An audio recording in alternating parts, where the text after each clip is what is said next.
So as you all know, Ted is up for re-election this November, which is why he's kind of making the rounds on CNN of all places. And he is up against the formidable Colin Allred. And depending on what polls you look at, the race looks to be, kind of tight here in Texas. And Ted probably has a bit of leftover trauma from 2018 when he barely eked out a win against Democrat Beto O'Rourke.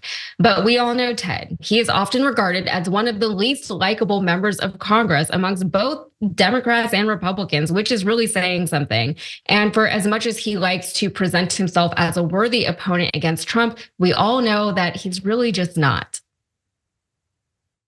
It was a rough and tumble race. It was, I will say, Donald Trump and I have a different relationship than most people in Washington, because in 2016, I fought him repeatedly. I beat him over and over and over again in 12 states, but he ultimately prevailed. He beat me. Yeah, he lied when you beat him the first time in Iowa.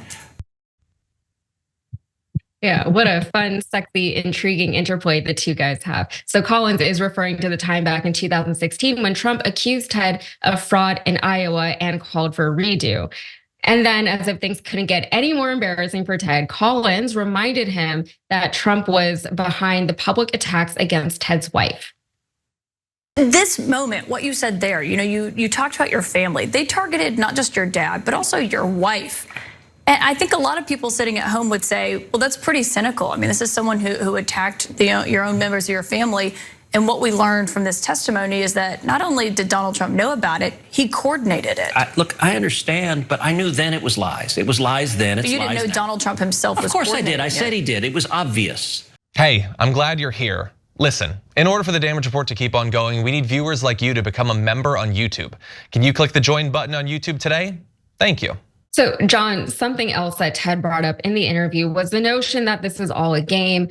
And that's something that I know I've talked about in my videos, and I'm sure it's come up in your videos. But what I can't wrap my head around is why Republicans always choose talking points that they know can be so easily refuted. And I'll give you the last word on that. I mean, I think part of it is that I don't think he often exposes himself to someone like Kaitlan Collins, who's not going to buy his BS. You can make any, like you could go on Fox News and make these claims, and they're not going to push back against literally anything. Laura Ingraham will have Eric Trump on, and Eric will say 107,000 people were at the Trump rally in Wildwood, and she'll be like, yep.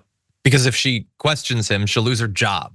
So they get trained to not be good at this. He, by the way, is so impressed with himself as like a litigator and a communicator and a debater. He went to fancy colleges and everything, and he is just being dismantled by Kaitlan Collins. That's what I absolutely love about it. On their relationship, when he mentions that he won in 12 states, she mentioned, like I did, that in Iowa, Trump denies that he lost. I would have loved to have asked Ted Cruz, yeah, and if you were to list all of those states, would he have accepted your win in any of them? And we know that he wouldn't. Trump would not accept that he had lost in literally any of those. And the thing about the attacks on his wife, I'm glad that people keep bringing that up. It's never going to cause Ted Cruz to change his mind, obviously, because he doesn't have any respect for himself, no more than his wife has any respect for him. But you do have to continue to shame him about that because it's deeply embarrassing. But it's also a great demonstration that, as we said, and as I've been saying, he's not an actual person. He cannot be honest. He hates Trump's guts. He thinks Trump is a disgusting, vicious liar, and he can't say any of that. He cannot reveal anything about what he truly believes. So he's actually very much like a Fox News host in that way. He believes these things, maybe in a private text message he'll say these things, but his career would be utterly ruined if he was ever honest with the people who he desperately needs the support of.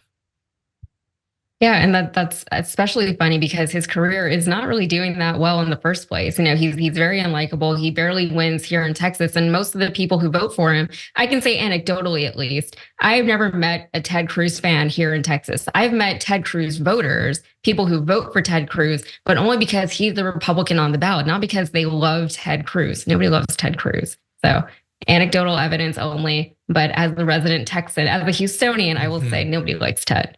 So, John, that's it. That's all I've got. Okay, well, that was great. Thank you for doing that. Yeah, I don't know a ton of Republicans, so I definitely don't know anyone who's a big fan of him. I know that like some people listen to his podcast, and I can't imagine. Yeah, he podcasts an awful lot for sitting senator. I just found out recently how much he podcasts, and it blew my mind that he is my senator. Like that was already mind blowing enough, but now it's just like, oh my God, he does nothing. He does nothing all day. 100%. Like we put out more minutes of podcasts, but not that much more. And it's our full-time job. Now we actually I was produce. gonna say that's your job. I know he just vamps about like, thinking that like leather-clad vampires are sexy or whatever. But yeah, maybe be a senator. Like maybe that's the aspiration you should have if you're gonna do it.